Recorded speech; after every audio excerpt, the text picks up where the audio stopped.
1996 was, to me, the year that defined the 90s in popular culture. That was the year that Independence Day first came out. It was also when the first Scream movie came out along with Happy Gilmore and so on and so on. But more to the point, the video game industry seemed to go crazy that year. We saw a ton of releases that were bound to leave lasting impressions across the industry.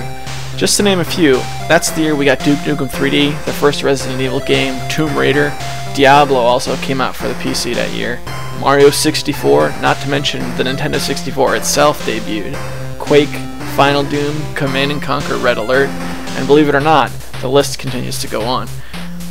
That also happened to be the year Technos Japan, the creators of River City Ransom and a few others, went out of business. With all that happening, there was a fair amount of mid-90s games that were swept under the rug for one reason or another. After all, there were enough big-name titles that year to cast a shadow over the Empire State Building.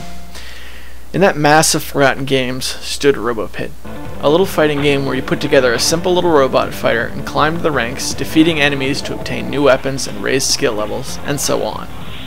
My older brother came across a used copy in a bin about 2 years later. I recall by that time you could buy mid to lower bracket PS1 games for a pretty good price. When we first sat down with the game, I clearly remember thinking, how come I never heard of this? The whole concept was pretty basic. There was a ranking system and even a two-player mode, although the two-player mode is admittedly kinda lame.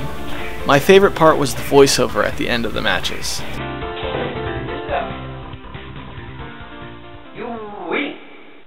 The game featured a password system, which made it so you could save your robot, even if you didn't have a memory card. To me, that dated the game in a big way. In fact, the only other game I can remember having this feature on the PS1 was a little-known FPS called Disruptor, which also came out that year. That was the first release of Insomniac Games, which later became known for Spyro the Dragon and the Ratchet & Clank series. As for Robo-Pit, reviews tended to find fault with its simplicity. That never seemed to bother me though, but someone must have taken notice because they tried to fix all that in a sequel, Robo-Pit 2.